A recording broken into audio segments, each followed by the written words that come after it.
ஸ்டாலினை பொறுத்த அளவுன்னா vote transferring capacity உள்ளவருங்கிறனால தான் 3 தடவை அவர் கொடுக்கறது எம்பி போஸ்ட் எம்எல்ஏ போஸ்ட்னு ராகுல் காந்திக்கே தெரியும்.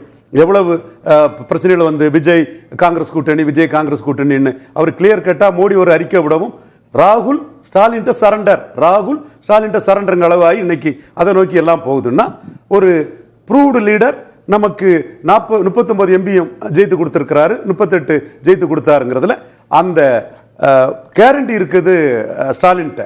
ஸோ கேரண்டி உள்ள இடத்துல தான் எல்லா அரசியல்வாதியும் வெற்றிக்குள்ள இருக்கிறது தான் விரும்புவாங்க. அந்த வகையில தான் விஜய் ஆப்ஷனா காட்டி ஸ்டாலின் கிட்ட அவங்க பிரியாரிட்டியா எடுத்து போவாங்கன்னு நான் கருதுறேன். அதுல நீங்க சொன்ன இதுல நம்பர் ஆஃப் சீட் என்ன, அது பெரிய நெருடல் தான்.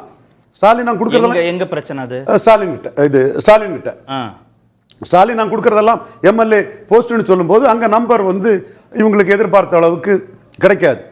அதனால நாங்க விஜய் கூட போயிருவோங்கிற ஒரு தோற்றத்தை கொடுத்து ஃபைனலா அவங்க மனசுல வச்சிருக்கிறது ஸ்டாலின் தான் வெற்றி, அங்க போவாங்க. அதுவரை விஜய் கூட போவாங்கிற தோற்றத்தை கொடுப்பாங்க. ஏன்னா அந்த தோற்றத்தை கொடுக்காம டைரக்டா ஸ்டாலின் போனா Stalin take it or leave it ஆஃபரை கொடுத்துடலாம். இப்போ எல்லாம் சாமிநாதன் தம்பி சொன்னது மாதிரி செங்கோட்டையன் வந்து இதை பிரியாரிட்டியா எடுத்து போயிட்டார்.